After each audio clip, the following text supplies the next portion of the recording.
श्री स्वामी समर्थ. तुम्हा सर्वांचं आपल्या चॅनलमध्ये खूप खूप मनात स्वागत आहे. आणि सगळ्यांनाच आता वेध लागले आहेत ते म्हणजे अनंत चतुर्दशी, जे म्हणजेच उद्या 28 सप्टेंबर गुरुवार आणि अनंत चतुर्दशी हे व्रत पण म्हणजे आलेलं आहे. त्याचबरोबर उद्या आपल्या म्हणजे गणपती बाप्पाला ज्यांना आपण थाटामाटात आपल्या घरी घेऊन आलो होतो, म्हणजे 10 दिवस त्यांची मनोभावे श्रद्धेने आपण जेवढी जास्त त्यांची सेवा केली, मनोभावे त्यांना म्हणजे नैवेद्य दाखवला, आरती केली, अथर्वशीर्षाचे पठण केले, आवर्तने केले आहेत. भरपूर त्यांच्यासाठी 10 दिवस आपण म्हणजे होईल तेवढी जास्तीत भक्तिमय वातावरण घरामध्ये ठेवलेलं आहे. जेवढी जास्तीत जास्त होईल तेवढी घरामध्ये शांतता राहील, भक्तिमय वातावरण राहील, याची देखील आपण काळजी घेतली आहे या 10 दिवस. तर अशाच प्रकारे उद्या अनंत चतुर्दशी आलेली आहे. बघता बघता 10 दिवस संपले आहेत आणि म्हणजे 10 दिवस संपायला आले आहेत आणि उद्या गणपती बाप्पाला आपल्याला निरोप द्यायचा आहे. आणि 10 दिवस जे गणपती बाप्पा आपल्यासोबत म्हणजे होते, आपल्या घरामध्ये होते, आपले सुख दुःख त्यांनी बघितले, आपली जी काही भक्ती म्हणजे आपली जी काही भक्ती आहे, श्रद्धा आहे ती त्यांच्यापर्यंत पोहोचली असेल, त्यांनी ती पण पाहिली आहे. लहान मुलांची निरागस भक्ती आहे, त्यांचं आवडतं दैवत म्हणजे गणपती बाप्पा. तर उद्या म्हणजे दुःखाने कुठेतरी मन असं दुःखित होऊनच आपण गणपती बाप्पाला विसर्जन करत असतो. काही काही ठिकाणी तर लहान मुलं देखील रडत असतात की गणपती बाप्पाला का विसर्जन करत आहात, कारण की त्यांच्या त्या प्रश्नाचं उत्तर देखील आपल्याला म्हणजे देणं अवघड होऊन जातं. तर अशा प्रकारे उद्या गणपती बाप्पाचं आपल्याला 10 दिवसामध्ये कधी निघून गेले ते कळालं नाही आणि उद्या गणपती बाप्पाचं विसर्जन करण्याचा दिवस देखील आला. तर अशा प्रकारे आपल्यासोबत म्हणजेच 10 दिवस आनंदाने सोबत राहिलेल्या या गणरायाला आपल्याला म्हणजे योग्य प्रकारे उद्या त्यांना निरोप द्यायचा आहे. त्यांची योग्य प्रकारे उत्तर पूजा करून त्यांना त्यांच्या घरी पाठवायचं आहे, त्यांना विसर्जित करायचं आहे. त्याच्यासाठीच आपल्याला उद्या म्हणजे भरपूर जणांची तर म्हणजे इच्छा नाही गणपती बाप्पाला विसर्जन करायची, पण ती प्रथा आहे, तिथं करावंच लागेल आपल्याला. त्याच्यामुळे उद्या आपल्याला गणपती बाप्पाचं विसर्जन तर करायचं आहेच, योग्य म्हणजे विधिवत योग्य उत्तरपूजा करून. त्याचबरोबर गणपती बाप्पाला आपल्याला प्रार्थना देखील करायची आहे उद्या, की ज्या प्रकारे यावर्षी तुम्ही आमच्या घरी आलात, 10 दिवस विराजमान झालात, आमची तुम्ही सगळी भक्तिमय म्हणजे जी काही आमची भक्ती श्रद्धा आहे जी तुमच्यापर्यंत आम्ही पोहोचवली आहे, ती तुम्ही मनोभावे स्वीकारावी. आणि त्याचबरोबर या म्हणजे आमच्या आयुष्यातले जे काही दुःख आहेत, जे काही विघ्न आहेत ते दूर करून पुढल्या वर्षी परत तुम्ही आनंदाने म्हणजे परत तुम्ही आमच्या घरी विराजमान व्हावेत. आणि त्याचबरोबर आमची जे काही विघ्न आहेत, जे काही संकट आहेत ते दूर करून तुम्ही म्हणजे जाणार आहात उद्या, तर तुम्ही त्याबरोबर आमचे विघ्न संकट आयुष्यातले जे काही आहे, मार्गातील अडथळे आहेत चांगल्या कामातले, ते सुद्धा तुम्ही घेऊन जा आणि ते पण विसर्जित त्या पाण्यामध्ये होऊ देत. अशा प्रकारे आपण गणपती बाप्पाला म्हणजे प्रार्थना करायची आहे. त्याचबरोबर पुढच्या वर्षी परत येऊन याच प्रकारे 10 दिवस आनंदाने आमच्यासोबत तुम्ही विराजमान व्हा, अशी देखील प्रार्थना आपल्याला गणपती बाप्पाला करायची आहे. तर आपल्याला उद्या गणपती बाप्पाचं तर विसर्जन करायचं आहे सांगितल्याप्रमाणे, पण तुम्हाला सगळ्यांना माहिती आहे की उद्या 28 सप्टेंबर गुरुवार, त्याचबरोबर सगळ्यांनाच परिचित आहे की अनंत चतुर्दशी दिवशी पौर्णिमा देखील येत असते. तर या पौर्णिमा कधी सकाळी तिथी चालू होते, कधी दुपारी तिथी चालू होते, म्हणजे प्रत्येक वर्षी वेगवेगळी तिथीप्रमाणे चालू होतं. तर उद्या हीच तिथी म्हणजे पौर्णिमेची ही जी तिथी आहे उद्या, ती कधी चालू होणार आहे ती मी तुम्हाला सांगते. तर उद्या पौर्णिमा तिथी जी आहे ती उद्या पौर्णिमा प्रारंभ सायंकाळी 6:50 चालू होणार आहे. पौर्णिमा ती 28 म्हणजे ती 29 तारखेला म्हणजे शुक्रवारी दुपारी 3:28 असणार आहे. त्याच्यामुळे सगळ्यांना माहिती आहे की आपण प्रत्येक सेवेकऱ्यांना माहिती आहे की आपण दर महिन्याच्या पौर्णिमेला सत्यनारायण पूजांची मांडणी करत असतो, विष्णूंची आपण सेवा करत असतो, सत्यनारायण देवतेची पूजा करत असतो आपल्या घरामध्ये. तर हीच पूजा उद्या आपल्याला अनंत चतुर्दशीच्या दिवशीच करायची आहे. म्हणजे आपल्याला दिलेलं आहे तर किंवा 29 तारखेला करायचं आहे म्हणून आपल्या स्वामी मार्गातील जे कॅलेंडर आहे त्याच्यामध्ये. पण उद्या तुम्हाला जर शक्य झालं तर उद्या तुम्ही संध्याकाळी ज्यावेळेस तिथी चालू होते 6:50 पासून पौर्णिमा तिथी चालू होणार आहे, तर तुम्ही देखील तेव्हापासून तुम्ही ती तिथी म्हणजे सत्यनारायण पूजा उद्या तुम्ही रात्री देखील करू शकता. उद्या रात्रीच केलं तर चांगलं असेल, कारण की अनंत चतुर्दशीच्या दिवशी असं म्हटलं जातं की भगवान विष्णू आणि माता लक्ष्मी हे पृथ्वीतलावर येत असतात. त्याच्यामुळे आपल्याला उद्या अनंत चतुर्दशीच्या दिवशी पौर्णिमा तिथी सुरू होईल, तेव्हापासून आपल्याला घरामध्ये उद्या सत्यनारायण पूजन मांडणी करायची आहेच. आणि ज्यांनी कोणी अजूनपर्यंत सुरुवात केली नसेल सत्यनारायण पूजन करायला दर महिन्याच्या पौर्णिमेला, त्यांनी उद्यापासून सुरुवात केली तरीही चालेल, काही हरकत नाही. आणि ज्यांना उद्या शक्य नाही आहे, गणपती बाप्पाच्या विसर्जनामुळे ज्यांना शक्य नाही, खरं तर उद्याच करा. काही म्हणजे कसं करू काहीतरी म्हणजे तुम्ही मेळ बसवा आणि उशीर झाला तरी चालेल, पण उद्याच करा म्हणजे सत्यनारायण पूजन. आणि ज्यांना नाहीच शक्य आहे त्यांनी परवा शुक्रवारी देखील 3:30 वाजे म्हणजे 3:28 पर्यंत दुपारी तुम्ही सत्यनारायण पूजनची मांडणी किंवा पूजा करू शकता. चालेल, काही हरकत नाही आहे. नाही जमलं उद्या तर जर शक्य असेल काही थोडंफार मेळ बसवून उद्या जर शक्य होत असेल तर उद्याच तुम्ही केली तर अतिशय उत्तम होईल. अनंत चतुर्दशी दिवशी सत्यनारायण पूजन करणे. त्याचबरोबर आता हे तुम्हाला सांगितलं की आपण गणपती बाप्पाला उद्या निरोप देणार आहोतच. त्याचबरोबर आपल्याला उद्या पौर्णिमाची तिथी लागल्यावर आपल्या सत्यनारायण पूजनची मांडणी देखील घरामध्ये करायची. सत्यनारायण देवतेची पूजा आपल्याला घरामध्ये करायची, पोथी वाचायची आहे. त्याचबरोबर आपल्याला अजून एक महत्त्वाची सेवा करायची आहे, ती म्हणजेच आपल्याला भगवान विष्णूंची सेवा करायची आहे. ती म्हणजेच तुम्हाला माहिती आहे की अनंत व्रत, अनंताचे व्रत सगळ्यांना परिचित असेल. जे कोणी आतापर्यंत करत आलेले आहेत, जे म्हणजे स्वामींच्या मार्गामध्ये आहेत भरपूर वर्षापासून, त्यांना माहिती असेल की हे अनंताचं व्रत कसं करायचं असतं. अनंताचं व्रत म्हणजे अनंत रूपे, भगवान विष्णूंची अनंत रूपांचं उद्या आपल्याला पूजन करायचं असतं. त्यांची सेवा करायची असते. उद्या जास्तीत जास्त भगवान विष्णूंची होईल तेवढी जास्तीत जास्त आपल्याला उद्या सेवा करायची आहे. त्यांच्या म्हणजे भगवान विष्णूंची जी काही सेवा आहेत आपल्याला त्या उद्या करायच्या आहेत. कारण की तुम्हाला माहिती आहे की बघा प्रत्येक घरामध्ये म्हणजे हे बघा आर्थिक परिस्थिती चांगली असेलच असं नाही. त्याचबरोबर दुःख, दारिद्र्य, गतवैभव म्हणजे आपलं जे काही वैभव निघून गेलेलं आहे आपल्याला ते परत वैभव पाहिजे असेल, आपल्या आयुष्यात दुःख, दारिद्र्य, आर्थिक परिस्थिती चांगली व्हावी, त्याचबरोबर सुख, समाधान, उत्तम आरोग्य आपल्याला लाभावं येणाऱ्या पुढच्या आयुष्यामध्ये आपल्या लहान मुलांना, आपल्या घरातल्या प्रत्येक व्यक्तीला, कुटुंबातील प्रत्येक व्यक्तीला जर लाभावं असं वाटत असेल. त्याचबरोबर प्रत्येक व्यक्तीच्या म्हणजे आपल्या प्रत्येकाच्या मनात एक अहंकार कुठेतरी असतो, तो अहंकाराचा नाश व्हावा असं जर वाटत असेल तर उद्या नक्की तुम्ही ह्या अनंताचं व्रत करायला विसरू नका.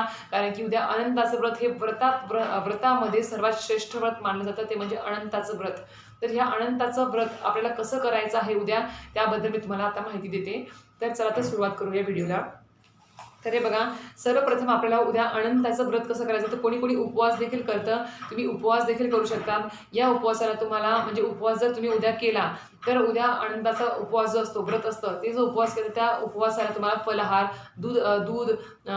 दूध असेल, नंतर लस्सी असेल किंवा चहा असेल, कॉफी असेल, गोड दूध असेल, फळं असतील, अशा प्रकारे तुम्ही तो उपवास करायचा आहे. कुठल्या प्रकारचे तिखट मसालेदार अशा कुठल्याही म्हणजे खायचं नाहीत. म्हणजे जसं की वेफर्स असेल किंवा फराळाचे पदार्थ असतील इतर किंवा खिचडी असेल, हे पदार्थ आपल्याला घ्यायचे, सेवन करायचे नाहीत उद्या फक्त आपल्याला दुग्धजन्य पदार्थ असतील किंवा द्रव्य पदार्थ असतील, फलाहार असेल, त्यावरती आपल्याला उद्या उपवास करायचा आहे. उद्या तुम्ही दिवसभर उपवास ठेवू शकता आणि प्रदोष काळामध्ये नैवेद्य दाखवून पूजेची मांडणी कला आपण नैवेद्य दाखवून उपवास सोडू शकता. आणि ज्यांना उपवास करणे शक्य नाही आहे उद्या, त्यांनी फक्त मनोभावे श्रद्धेने जर उद्या विष्णूंची जर मनोभावे सेवा केली, ज्या ज्या सेवा मी सांगणार आहे आजच्या व्हिडिओमध्ये, अनंताच्या व्रताच्या दिवशी आपल्याला ज्या भगवान विष्णूंची म्हणजे अनंत रूपांची आपल्याला उद्या सेवा करायची आहे भगवान विष्णूंच्या, तर त्या सेवेंची आपल्याला जर तुम्हाला जर काय सेवा आहे ते पण सांगणार तर आहेच मी, पण त्या सेवा जर मनोभावे केल्या तर देखील त्याचं तुम्हाला पुण्यफळ लाभणार आहे, अनंत पुण्यफळ लाभणार आहे. तुम्हाला जर वाटत असेल की आपल्या पण आयुष्यामध्ये अनंत लक्ष्मी नांदावी, आपल्या घरामध्ये, आपल्या कुटुंबामध्ये आपली आर्थिक परिस्थिती ही सुधारावी, त्याचबरोबर आपल्या आयुष्यातील दुःख, दैन्य, दारिद्र्य दूर होऊन म्हणजे गतवैभव जे गेलेलं आहे आपलं, ते गतवैभव आपल्याला परत मिळावं आणि आपली आर्थिक परिस्थिती म्हणजे चारही बाजूंनी आपली आर्थिक परिस्थिती ही सुदृढ व्हावी, चांगली व्हावी, अशी जर तुम्हाला इच्छा असेल, अशी जर तुम्हाला वाटत असेल तर उद्या नक्की अनंताचं हे व्रत करा. हे बघा मी तुम्हाला सांगितलं की उपवास करणं शक्य असेल तर उपवास करा. दिवसभर फलाहारच करायचा आहे, खिचडी वगैरे काही सेवन करायचं नाही, तिखट वगैरे काही खायचं नाही आहे. मग दुग्धजन्य पदार्थ आणि फराळ, ते आपलं फलाहार, त्याचबरोबर प्रदोष काळ झाला, नैवेद्य दाखवला पूजेला. आणि ही अनंताचं व्रताची जी काही पूजा मांडणी आहे ती तुम्हाला संध्याकाळीच करायची आहे. जेव्हा तुम्ही सत्यनारायण पौर्णिमा तिथी लागेल आणि सत्यनारायण पूजनाची मांडणी करताल, सत्यनारायण पूजनाची मांडणी म्हणजे सत्यनारायण महाराजांची तुम्हाला पूजा आधी करायची आहे. आणि पूजा ती झाल्यावरती तुम्हाला नंतर तुम्हाला अनंताची व्रताची जी काही तुम्हाला म्हणजे पूजा करायची आहे ती पूजा करून ती पूजा कशी करायची ती पण सांगणार आहे, दाखवणार आहे. त्याप्रमाणे तुम्हाला ती पूजा करायची आहे. पण प्रथम तुम्हाला सत्यनारायण पूजन करायचं आहे, त्यानंतरच मला अनंत व्रताची पूजा मांडणी करून पूजा करायची आहे. तर आता ही मांडणी कशी करायची चला तर आपण जाणून घेऊया. असेल तर उद्याच पौर्णिमा तिथी सुरू झाली की तुम्हाला अशा प्रकारे अनंत म्हणजे सत्यनारायण पूजनाची मांडणी ते तुम्हाला माहिती कशी करायची, मागचे व्हिडिओ माझे पाहू शकता तुम्ही. त्यात सत्यनारायण पूजन कसं करायचं दर पौर्णिमेला त्याबद्दल पूर्ण माहिती मांडणी दिलेली आहे. तसं तुम्ही मांडणी करायची आहे. आणि सत्यनारायण पूजन झाल्यावरतीच तुम्हाला अशा प्रकारे मांडणी करून तुम्हाला अनंताच्या व्रताची देखील पूजा मांडणी करायची आहे आणि अनंताच्या व्रताचं तुम्हाला जी काही सेवा आहे त्या पण करायच्या आहेत. तर सांगायचं तुम्हाला म्हणजे महत्त्व असं की स्वतःच्या कर्माचा गर्व झालेल्या कौंडिन्य ऋषीप्रमाणे आम्हाला दारिद्र्य, मनस्ताप, अपमान, निंदा, लाचारी येऊ नये. आमच्यात सदैव तुझ्या उपकाराची जाणीव, तुझ्या अस्तित्वाचे स्मरण आणि कृतज्ञता असू दे. आम्हाला तुझी प्राप्ती होऊ दे. अनंत विश्वाला सामावून घेणाऱ्या प्रत्येक कणाकणांचा जो स्वामी आहे त्याच्याच हातात आपली दोरी आहे हे भान असणे व त्यानुसार आपण कृती, विचार, आचार, स्वभावावर अंकुश असणे व त्या परमश्रेष्ठ प्रजापालक भगवान विष्णूंचे व त्यांचेच अवतार असलेल्या परब्रह्म भगवान श्री स्वामी समर्थ महाराजांचे सतत स्मरण, चिंतन, नामस्मरण चित्ती असू द्यावे. हे सांगणारा हा उत्सव आहे. तुम्हाला आता महत्त्व कळालं असेल की अनंताचे व्रत आपल्याला का करायचे आहे. खूप महत्त्वाचं हे अनंताचं व्रत आहे. वर्षातून एकदाच हे अनंताचं व्रत येत असतं. त्याच्यामुळे ही संधी तुम्ही म्हणजे हातातून घालवू नका. नक्की उद्या अनंताचे व्रत करा आणि ही पूजा मांडणी करून एक अनंताचा धागा आपल्याला बांधायचा असतो. तर तो अनंताचा धागा पण कसा आहे, आपल्या जवळच्या केंद्रामध्ये हा धागा मिळतो आहे. त्यामुळे आजच तुम्ही हा अनंताचा धागा घेऊन या. उद्या तुम्ही वाटल्यास दुपारपर्यंत अनंताचा धागा घेऊन या आणि संध्याकाळी आपल्याला पूजा मांडणी करून पूजा करायची आहे त्या अनंताच्या धाग्याची. आणि तो आपल्याला कसा बांधायचा, म्हणजे काय आता मांडणी करायची आहे अनंताच्या व्रताची पूजा मांडणी तुम्हाला सांगते. त्याप्रमाणे तुम्हाला पूजा करायची आहे. तर तुम्हाला सांगते तर या तुम्हाला सर्वप्रथम आपल्याला इथे विष्णू आणि लक्ष्मी माता दिसत असेल तुम्हाला, जी विष्णूंची पाय चेपते आहे. तर हाच फोटो घ्यायचा आहे. केंद्रामध्ये तुम्हाला भेटून जाईल. हाच फोटोची तुम्हाला उद्या मांडणी करायची आहे. भगवान विष्णू आणि माता लक्ष्मी अशा प्रकारे आहे. तर तुम्हाला सर्वप्रथम चौरंग घ्यायचा आहे. चौरंग नसेल तर पाठ घ्या. चौरंगाच्या अवतीभोवती तुम्हाला रांगोळी टाकून घ्यायची आहे. त्याचप्रमाणे तुम्हाला इथं भगवान विष्णूंच्या इथं फोटोची मांडणी करायची आहे. त्यांना पिवळी फुलं तुम्हाला वाहायची आहेत. सर्वप्रथम दीप प्रज्वलन, सर्वात आधी कुठलीही पूजा मांडणी करायची आधी दीप प्रज्वलन आपल्याला करायचं असतं. त्यामुळे दीप प्रज्वलन आधी करून घ्यायचं आणि मग सर्व मांडणी करायला सुरुवात करायची. तर सांगितल्याप्रमाणे चौरंगावर तुम्हाला लाल वस्त्र अंथरायचं आहे आणि त्याच्यावरती दीप प्रज्वलन करून तुम्हाला इथे डाव्या बाजूला घंटी आणि भगवान विष्णू प्रिय असलेल्या शंखांची मांडणी करायची आहे. त्यानंतर तुम्हाला इथे 2 कलश घ्यायचे आहेत. तांब्याचे कलश असेल तुमच्याकडे तुम्ही ते घेऊ शकता. माझ्याकडे 2 कलश नाही आहे तसे तांब्याचे, म्हणून मी स्टीलचे घेतलेले आहेत. तर तुम्हाला काय करायचं आहे, तर हे तांब्याचे जे 2 तांब्या मी घेतले आहेत त्यामध्ये तुम्हाला पाणी भरून घ्यायचं आहे आणि ह्याच्या खाली तुम्हाला गहू ठेवायचे आहेत. अशा प्रकारे इथे पण बघू शकता मी गहू ठेवले आहेत. तर अशा प्रकारे गहू ठेवायचे आहेत आणि गहू ठेवून जे पाणी भरलेला जो कलश आहे त्याच्यामध्ये तुम्हाला हळद कुंकू व्हायची आहे. सुपारी आणि 1 रुपयाचं नाणं टाकायचं आहे. आणि या 2 कलशामध्ये तुम्हाला 5 म्हणजे मी तुम्हाला जी वृक्षांची पानं सांगणार त्याच वृक्षांची पानं तुम्हाला या कलशामध्ये ठेवायची आहे. ती म्हणजे तुम्हाला औदुंबर झाड सगळ्यांना माहिती आहे. औदुंबराची 2 पानं, वडाच्या झाडाची 2 पानं, पिंपळाच्या झाडाची 2 पानं, आंब्याच्या झाडाची 2 पानं आणि जांभळाच्या झाडाची 2 पानं, अशी प्रत्येकी 2 पानं तुम्हाला तोडून आणायची आहेत. आणि ह्याच्यामध्ये म्हणजे प्रत्येक एक पान, म्हणजे जे 5 झाडांची नावं सांगितली त्या प्रत्येकी 5 झाडांची एक पानं तुम्हाला, म्हणजे पिंपळाचं, आंब्याचं, जांभळाचं असेल, नंतर औदुंबर आणि वड, ह्याची प्रत्येकी एक पान या कलशामध्ये आणि प्रत्येकी एक पान या कलशामध्ये, म्हणून 2 पानं तोडून आणायची आहेत. अशा प्रकारे तुम्हाला तर आता माझ्याकडे ती पानं आत्ता सध्या अवेलेबल नाही आहेत म्हणून मी तुम्हाला फक्त सांगते आहे मांडणी. तुम्ही ती पानं घेऊन या आणि इथे मांडणी करायची आहे अशा प्रकारे. तर तुम्हाला ते केल्यानंतर त्यानंतर तुम्हाला दोन्ही कलशात ही वरील प्रकारची जी पाणी आहे ती एक ठेवायची आहे. त्या दोन्ही कलशावर 2 डिश ठेवायच्या आहेत तुम्हाला. मग पानं ठेवली की त्याच्यावरती तुम्हाला अशी चप्पट डिश ठेवायची आहेत. अशा प्रकारे जे चप्पट असतील त्या ह्याच्यावर ठेवायचे आहेत. आणि इथे पण एक असं ठेवायचं आहे, म्हणजे इथं साईडला पानं येतील मध्ये आणि त्याच्यावरती आपल्याला इथे अशा डिश ठेवायच्या आहेत. आणि ह्या डिश ठेवल्यावरती तुम्हाला त्याच्यावरती लाल वस्त्र अंथरायचं आहे. याच्यावरती लाल वस्त्र अंथरायचं आहे. जे आपण लाल वस्त्र सगळ्यांना माहितीच असेल की आपल्याला जे भेटतं देवपूजेच्या दुकानामध्ये भेटून जाईल. लाल वस्त्राचे 2 तुकडे करायचे आणि छोटे छोटेच करा. ह्याच्यावर एक लाल वस्त्र आणि याच्यावर एक लाल वस्त्र ठेवायचं आहे. आणि त्याच्यावरती तुम्हाला गायत्री पदम, सगळ्यांना माहिती असेल की ही गायत्री पदमची रांगोळी, हे बघा ही अशी असते गायत्री पदमची रांगोळी. तर ही गायत्री पदमची रांगोळी तुम्हाला या लाल वस्त्र जे ह्यांच्यावर आपण अंतरलेलं आहे त्या लाल वस्त्रावर तुम्हाला इथे अशी त्याच्यावरती ठेवून रांगोळी काढायची आहे गायत्री पदमची. तर अशा प्रकारे गायत्री पदमची तुम्हाला रांगोळी काढायची आहे आणि त्या रांगोळीवरती तुम्हाला एक दर्भाची काठी, सगळ्यांना माहिती असेल एक दर्भाची काठी ठेवायची आणि अनंताचा धागा, सगळ्यात मुख्य आपला जे लागणार आहे उद्या ते म्हणजे अनंताचा धागा. हा बघा, अशा प्रकारे हा अनंताचा धागा तुम्हाला केंद्रामध्ये भेटून जाईल. ह्याची किंमत फक्त 15 रुपये आहे. जवळच्या केंद्रामध्ये तुमच्या विचारून घ्या, तिथे सगळ्या स्टॉलवरती हे धागे आलेले आहेत. त्याच्यामुळे वेळ न घालवता हा अनंताचा धागा घेऊन या. याला 14 गाठी असतात. 14 गाठी मारलेला हा अनंताचा धागा आहे. मागच्या वर्षी देखील मी ही पूजा केली होती, यावर्षी देखील करणार आहे. त्यामुळे हा अनंताचा धागा तुम्हाला घेऊन या. आता मी तुम्हाला हा ओपन करून दाखवते की अनंताचा धागा कसा आहे तो. तर हे बघा, बघू शकता हा अनंताचा धागा अशा प्रकारे आहे. याला अशा गाठी मारलेल्या असतात, अशा गाठी मारलेला हा असा पूर्ण मोठा धागा आहे इथपर्यंत. हे बघा, हा बघू शकता तुम्ही, इथं हा असा पूर्ण एवढा मोठा धागा आहे. हा असा धागा असतो जो आपल्याला जवळच्या केंद्रामध्ये भेटून जाईल. ह्याला अनंताचा धागा असं म्हणतात. तुम्ही घरातल्या स्त्री पुरुष देखील दोघांनी करता, पुरुष आणि स्त्रियांनी दोघांनी बांधला तरी चालेल.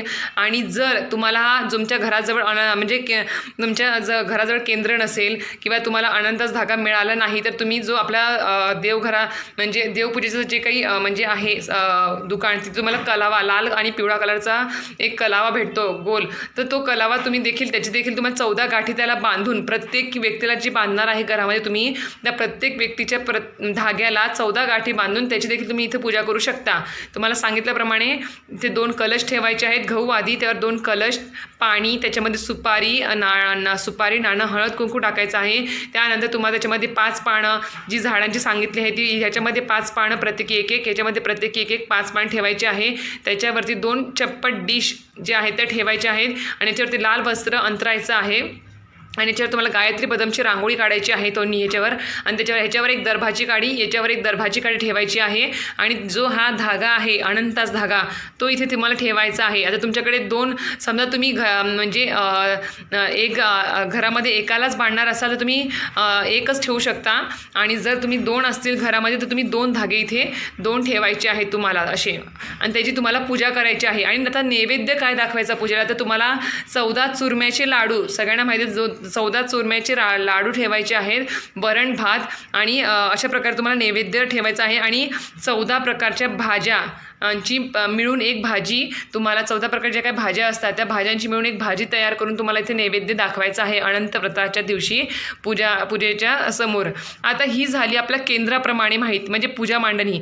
तर तुम्हाला इथे अजून एक जे काही 14 आपण चुरम्याचे लाडू ठेवणार आहेत, त्या 14 चुरम्याच्या लाडूंवरती आपल्याला तुपाच्या वाती पण प्रज्वलित करायच्या आहेत. अशा प्रकारे आपल्या ही केंद्राप्रमाणे मांडणी आहे. आपल्या दिंडोरी प्रणित जे स्वामी समर्थ केंद्र आहे त्याप्रमाणे ही मांडणी आहे अनंत व्रताची. त्याचबरोबर या दिवशी तुम्हाला गुरुचरित्राचा जो काही 43वा अध्याय आहे त्याचे देखील तुम्हाला इथे पठण करायचे आहे. 43व्या अध्यायाचे, तर त्याच्यामध्ये ह्या अनंत व्रताची पूर्ण माहिती दिली आहे. ज्यांनी गुरुचरित्राचं पारायण केलेलं असेल, पठण केलेलं असेल, त्यांना माहिती आहे की या 43व्या अध्यायामध्ये अनंत व्रताची पूर्ण माहिती, पंचोपचार पूजा, धागा म्हणजे कसा बांधावा, पूजा कशी करावी, ते सगळं दिलेलं आहे. तर तो गुरुचरित्राचा 43वा अध्याय वाचत तुम्हाला या पूजेची पंचोपचार पूजा करायची आहे. जिथे पुरुष सूक्ताचं पठण म्हटलं तिथे पुरुष सूक्ताचं पठण करायचं आहे. आणि जिथे त्यांनी सांगितलेलं आहे की अनंताचा जो धागा जो मागच्या वर्षी तुम्ही आपल्या तिजोरीमध्ये ठेवला आहे तो तिजोरीतून काढून घ्यायचा आहे. आणि जिथे सांगितलं की विसर्जन म्हणजे त्या अध्यायामध्ये जिथे विसर्जन म्हणून सांगितलं आहे त्याप्रकारे तुम्हाला त्या जुन्या तिजोरीतील जो काही धागा आहे त्या धाग्याचं तुम्हाला विसर्जन करून द्यायचं आहे. ते पण कधी तर दुसऱ्या दिवशी म्हणजे आपल्याला परवा शुक्रवारी त्याचं विसर्जन करायचं आहे त्याचं. आणि पूजा पण आपल्याला दुसऱ्या दिवशी शुक्रवारीच उचलायची आहे अनंत व्रताच्या या पूजेची. त्याच्यामुळे तुम्हाला आता ही पूजा मांडणी कळाली असेल तर ही आपल्या केंद्राप्रमाणे आहे. जर तुम्हाला अशा प्रकारे जर ही मांडणी अवघड वाटत असेल, साहित्य तुम्हाला मिळणे शक्य नसेल, तर मी अजून एक सांगते सोप्या पद्धतीने. जर तुम्ही तुमच्या घरामध्ये फक्त हा विष्णूंचा फोटो असेल, माता लक्ष्मी आणि विष्णूंचा असा फोटो असेल, तर काय करायचं आहे, जर तुम्हाला एवढं पूजा मांडणी करणं नाही शक्य झालं तर तुम्ही काय करायचं, तुमच्या घरामध्ये ज्यावेळेस तुम्ही सत्यनारायण पूजनाची मांडणी करणार आहात, पूजा ती झाली की त्या सत्यनारायण देवतेच्या फोटो जो आहे त्याच्या बाजूलाच तुम्ही असा फोटो विष्णूंचा आणि माता लक्ष्मीचा तिथे मांडायचा आहे. आणि जो काही तिथेच ठेवायचा, साईडला मांडायचा. आणि काय करायचं की त्या सत्यनारायणाची पूजा झाली की तुम्हाला अनंत व्रताची पूजा म्हणजेच काय करायचं, हा फोटो साईडला तिथे मांडायचा फोटोच्या आणि तुम्हाला तिथे हळद कुंकू व्हायचं आहे, पंचोपचार पूजा करायची, धूपदीप दाखवायचा आहे आणि हा अनंत जो धागा आहे तो इथे ठेवायचा आहे त्यांच्या जवळ ठेवा, म्हणजे फोटो जवळ ठेवायचा आहे. 1 असतील 2 असतील तुमच्या घरामध्ये जेवढे व्यक्ती असतील तिथे तुम्हाला इथे फोटो समोर हा धागा ठेवायचा आहे. आणि तुम्हाला याच्यावरती तर काय सेवा म्हणजे सोप्या पद्धतीने करायची असेल तर तुम्ही सत्यनारायण महाराजांच्या पूजेमध्येच हा फोटो मांडून तुम्ही तिथे हा धागा ठेवून बाकीचे जे काय तुम्ही सेवा सांगणार आहेत त्या सेवा करायच्या आहेत आणि त्या सेवा करूनच तुम्हाला अनंत व्रताचं पुण्य मिळणार आहे. त्याचप्रमाणे उद्या तुम्हाला माहिती असेल की विष्णू सहस्रनाम सगळ्यांकडे असेल हे विष्णू सहस्रनाम, तर उद्या ह्याचं तुम्हाला पठण करायचं आहे या विष्णू सहस्रनामाचं. त्याचबरोबर हे विष्णू सहस्रनामाचं पठण करताना तुम्हाला याच्यामध्ये माहिती आहे की याच्यामध्ये हे बघा श्री विष्णू सहस्रनामामध्ये दिलेली आहे. 1001 अशी नावं ह्याच्यामध्ये आहेत विष्णूंची. तर तुम्हाला उद्या शक्य असेल तर म्हणजे आजच तुम्ही तुळशीपत्र आणून ठेवा 1001 आणि जर शक्य असेल तर तुम्हाला भेटत असतील तर तुम्ही आणून ठेवा घरी. आणि त्याचबरोबर उद्या तुम्हाला 1000 ज्यांना शक्य असेल त्यांनी 1001 नावं ही विष्णू सहस्रनामावली वाचून प्रत्येकी एक नावं वाचताना विष्णूंना म्हणजे ओम विश्वस्मे नमः म्हटलं की एक तुळशीपत्र व्हायचं फोटोजवळ इथे. त्याचबरोबर परत ओम विष्णवे नमः असं म्हणायचं आणि एक तुळशीपत्र तिथं व्हायचं. अशा प्रकारे तुम्ही 1000 अशी नावं इथे म्हणून तुळशीपत्र वाहू शकता. कारण की या दिवशी अनंत रूपात अनंत नामाने प्रसिद्ध असलेले भगवान विष्णूंचे 1001 तुळशीपत्र वाहून पूजन केले जाते. तुळशीसारखे पावित्र्य भक्ती त्याग आमच्यात निर्माण होऊन आम्हीही तुला प्रिय असू दे व तुझ्या चरणात हृदयात आम्हाला तिच्यासारखे स्थान प्राप्त होऊ दे, हेच हे व्रत सांगत असते. आणि त्याचप्रमाणे गतवैभव गतमान मनशांती मिळवून देण्याचे हे सर्वश्रेष्ठ भगवान विष्णूंचे व्रत आहे. त्याच्यामुळे हे व्रत करण्याची संधी खरंच सांगते, नक्की तुम्ही चुकवूच नका. उद्या शक्य असेल मी सोप्या पद्धतीने पण तुम्हाला सांगितलं कशी तुम्ही पूजा करू शकता अनंताची. आणि ज्यांना अशी केंद्राप्रमाणे पूजा मांडणी करणे शक्य असेल, पानं मिळत असतील, तुम्ही करू शकत असाल तर तुम्ही अशा प्रकारे केंद्राप्रमाणे पण ही पूजा मांडणी करून घेऊ शकता. आणि आता तुम्हाला उद्या सेवा तुम्हाला होईल तेवढी जास्तीत जास्त विष्णूंची माता लक्ष्मीची सेवा करायची आहे. तर आपण सत्यनारायण पूजन तर करणार आहोत, पण त्याचबरोबर ह्या अनंत व्रताची देखील पूजा करणार आहोत, धाग्याची पूजा करणार आहोत. तुळशीपत्र विष्णूंना प्रिय आहे त्याची आपण तिथे 1001 नावं वाचून तुम्ही तुळशीपत्र देखील वाहू शकता. ज्यांना 1001 नावं शक्य नाही आहे त्यांनी एक तुळशीपत्र जरी वाहिलं मनोभावे तरी चालेल, काही हरकत नाही. आणि उद्या तुम्ही नक्की विष्णू सहस्रनाम ह्याचं तुम्हाला पठण करायचंच आहे. होईल तेवढे जास्तीत जास्त संख्येने तुम्ही विष्णू सहस्रनामाचं उद्या पठण करा. उद्या होईल तेवढे जास्तीत जास्त आपल्याला सेवा करायची आहे आणि या विष्णू सहस्रनामाचं पठण करायचं आहे. तुम्ही आणि व्यंकटेश स्तोत्र देखील वाचू शकता, त्याचं देखील तुम्ही पठण उद्या तुम्हाला पूजा मांडणी कळाली असेल केंद्राप्रमाणे आणि त्याचबरोबर सोप्या पद्धतीने पण कशी मांडणी करू शकता ते देखील सांगितलेलं आहे. तर त्याचबरोबर उद्या आपण जो काही धागा आहे तुम्हाला सांगितलं की हा अनंताचा जो धागा आहे हा केंद्रामध्ये भेटतो आहे, तुम्ही घेऊन येऊ शकता. हा असा धागा आहे, म्हणजे याला हा इथे गाठी मारलेल्या आहेत, हा असा आहे आणि इथून हा एवढा लांब आहे. तर हा तुमच्या पूजा झाली म्हणजे सगळी पूजा तुम्ही म्हणजे जी काही पूजा करणार आहात विष्णू सहस्रनामाचं पठण करणार असाल, जेवढ्या संख्येने जास्तीत जास्त 1001 नाव वाचणार असाल, व्यंकटेश स्तोत्राचं पठण करणार असाल किंवा त्यांच्या मंत्राचा जप करणार असाल, ज्या काही सेवा असतात त्या सगळ्या सेवा झाल्यानंतर तुम्हाला तो जो धागा आहे तो तुम्हाला धागा काय करायचा आहे, तो तुम्हाला धागा आपल्या घरातील जो कर्ता पुरुष आहे त्याच्या हातामध्ये बांधायचा आहे. आणि जो काही जुना धागा तुम्ही मागच्या वर्षी तिजोरीमध्ये ठेवलेला आहे तो काढून घ्यायचा आणि गुरुक्षेत्रात म्हणजे आता एक मंत्र सांगेल, तो मंत्र म्हणून तुम्हाला तो दुसऱ्या दिवशी तो जुना धागा विसर्जित करायचा आहे. आणि हा नवीन धाग्याची तुम्हाला पूजा म्हणजे बांधताना हातामध्ये कर्ता पुरुषाला हातामध्ये बांधताना किंवा घरातील इतर व्यक्तीला बांधताना कोणता मंत्र म्हणावा ते देखील मी सांगते तुम्हाला आता. तर तुम्हाला या मंत्रानेच देवाची प्रार्थना करून नमस्कार करावा आणि हा धागा तुम्ही कर्ता पुरुषाच्या हातामध्ये किंवा स्त्रियांच्या हातामध्ये बांधू शकता. तर कर्ता पुरुषांनी हा धागा उजव्या हातामध्येच बांधावा आणि स्त्रियांनी हा धागा डाव्या हातामध्ये बांधावा. तर आता हा जो धागा आहे तर तो जो तुम्हाला म्हणजे अनंत धागा तो तुम्हाला अनंत संसार महासमुद्र मग्न समभ्युद्वर वासुदेव अनंत रूपे विनियोजस्व ध्ययन सूत्राचे नमो नमस्ते इति बद्वा या मंत्राने दोरक तो बांधायचा आहे तुम्हाला हातामध्ये. आणि जो जुना धागा आहे तो तुम्हाला कोणत्या मंत्राने विसर्जित करायचा तो पण मंत्र सांगणार आहे. तो पण दुसऱ्या दिवशी म्हणजे शुक्रवारी विसर्जन करायचं आहे. ज्यावेळेस तुम्ही पूजा उचलणार आहात त्यावेळेस पूजा उचलून झाल्यावर तुम्हाला तो धागा देखील विसर्जित करायचा आहे. तर त्याचा मंत्र असा आहे, नम सर्व हितानंद जगानंद कारक जीर्णदोर ममू देव विजृजे अहम इति जीर्णदोरक विसर्जियेत. अशा प्रकारे हा विसर्जनाचा मंत्र आहे. आणि तुम्हाला बांधायचा मंत्र देखील सांगितला आहे. हे दोन्हीही मंत्र मी डिस्क्रिप्शन बॉक्समध्ये देणार आहे. त्याप्रमाणे मी हा मंत्र म्हणून धागा बांधायचा आहे आणि मंत्र म्हणूनच तो धागा जो जुना धागा आहे तो विसर्जन करायचा आहे. आता हा धागा बांधायचा कसा, तर प्रत्येकाने म्हणजे कर्ता पुरुषांनी आपल्या उजव्या हातामध्ये बांधायचा आणि स्त्रियांनी डाव्या हातामध्ये बांधायचा आहे. त्याचबरोबर हा धागा पूर्ण एक दिवस आपल्याला आपल्या हातामध्ये ठेवायचा आहे. आणि दुसऱ्या दिवशी तुम्हाला हा धागा जो आहे तो आपल्या जो काही तिजोरी आहे घरामधली त्या घरातल्या तिजोरीमध्ये हा धागा तुम्हाला वर्षभरासाठी ठेवायचा आहे. आणि वर्षभरासाठी ठेवल्यानंतर ज्यावेळेस पुढच्या वर्षी जी अनंत चतुर्दशी येईल त्या दिवशी तुम्हाला परत नवीन धागा आणायचा अनंताचा. आणि हा जो जुना धागा आहे आता जो पूजा करणार आहोत उद्या त्याचा तो विसर्जन करायचा. अशा प्रकारे 14 वर्ष हे व्रत आपण करू शकतो. आणि कौंडिन्य ऋषीप्रमाणे त्यांना जसं गतवैभव प्राप्त झालं, दुःख दैन्य त्यांना त्रास झाला त्यांचं म्हणजे अनंत धागाचं त्यांनी म्हणजे अपमान केल्यामुळे, त्याचप्रमाणे आपल्या पण नशिबी अशा प्रकारचं गतवैभव दुःख दैन्य आर्थिक म्हणजे जी काही परिस्थिती त्यांची खराब झाली होती त्याप्रमाणे आपल्या पण म्हणजे नशिबाला त्या गोष्टी येऊ नयेत असं जर वाटत असेल तर तुम्ही नक्कीच उद्या ह्या अनंत व्रताचं म्हणजे अनंताचं व्रत करा. शक्यच उपवास करा, फलहार घेऊन दुग्धजन्य पदार्थ घेऊन तुम्ही प्रदोष काळ झाला, सत्यनारायण पूजा मांडणी झाली, अनंत व्रताची पूजा मांडणी झाली की तुम्ही उपवास सोडू शकता आणि जेवण करू शकता, नैवेद्य दाखवून आरती करून चालेल, काही हरकत नाही. आणि उद्या नक्की हात जोडून विनंती करते की उद्या नक्की हे अनंताचं व्रत करा. वर्षातून एकदाच हे व्रत येतं आणि त्याचे अनंत पुण्य तुम्हाला लाभेल आणि अनंत फळ पण तुम्हाला मिळू शकेल. आणि तुमचं जे काही गेलेलं गतवैभव आहे, आर्थिक परिस्थिती सुधारावी जर वाटत असेल, भरपूर म्हणजे लक्ष्मी माता आपल्या घरामध्ये स्थिर व्हावी. हे बघा, लक्ष्मी माता तर चंचल आहे, आपण लक्ष्मींचीच भरपूर सेवा करत असतो, पण तसं न करता आपल्याला लक्ष्मी माता ही आपल्या घरामध्ये स्थिर व्हावी यासाठी आपल्याला त्याचबरोबर विष्णूंची देखील सेवा करायची असते. त्याच्यामुळे उद्या आपल्याला श्रीहरी विष्णूंची जास्तीत जास्त सेवा करायची आहे. विष्णू सहस्रनामाचं पठण करायचं, विष्णू सहस्रनामावली वाचायची आहे. त्याचबरोबर व्यंकटेश स्तोत्र देखील तुम्ही पठण करू शकता. भरपूर होईल तेवढी जास्तीत सेवा करा आणि पदरामध्ये तुमचे पुण्य पाडून घ्या.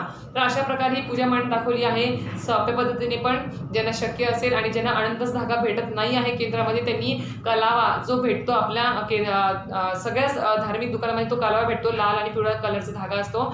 त्याला तुम्ही प्रत्येकी जेवढ्या लोकांच्या हातामध्ये तुम्ही बांधणार आहात त्यांच्या हाताचं तुम्ही कट करून घ्या. त्याला 14 गाठी बांधायच्या आहे. ओम अनंताय नमः, ओम अनंताय नमः म्हणून 14 गाठी बांधायच्या आणि तो धागा पूजेमध्ये ठेवायचा. आणि पूजा झाल्यावरती, सेवा झाल्यावरती तुम्हाला तो जो मंत्र सांगित आहे तो मंत्र तुम्हाला म्हणजे वाचून तो तुम्हाला त्या प्रत्येकाच्या हातामध्ये, पुरुषांच्या उजव्या, स्त्रियांच्या डाव्या हातामध्ये बांधायचा आहे. अशा प्रकारे तुम्ही ही सेवा करायची आहे. ज्यांना माहिती नाही आहे हा व्हिडिओ तुम्ही जास्तीत जास्त लोकांमध्ये शेअर करा, कारण खूप जणांना अनंत व्रताचं हे महत्त्व किंवा महात्म्य माहिती नाही आहे. आणि ज्यांना भलेही तुम्ही शेअर म्हणजे तोंडी सांगा, आपल्या शेजारी, आपले जे काही नातेवाईक आहेत, तुमच्या बिल्डिंगमध्ये असतील, इतर असतील लोक, त्यांना मित्रमंडळी, त्यांना सांगा या व्रताचं महत्त्व सांगा की अनंत चतुर्दशी म्हणजे गणपती बाप्पाला तर आपण निरोप देतोच, पण त्याचबरोबर विष्णूंची अनंत रूपांची आपल्याला पूजा देखील करायची असते या दिवशी. तर नक्की आज जर व्हिडिओ हा आवडला असेल तर हा व्हिडिओला नक्की लाईक करा, चला शेअर करा आणि सबस्क्राईब करा व्हिडिओला, जेणेकरून म्हणजे येणारे नवनवीन जे व्हिडिओ आहे पूजा मांडणीचे किंवा जे काही सणासुदीचे ते नक्की तुमच्यापर्यंत सर्वात आधी पोहोचतील. तर आजचा व्हिडिओ आवडला असेल नक्की लाईक करा, शेअर करा, सबस्क्राईब करा. श्री स्वामी समर्थ.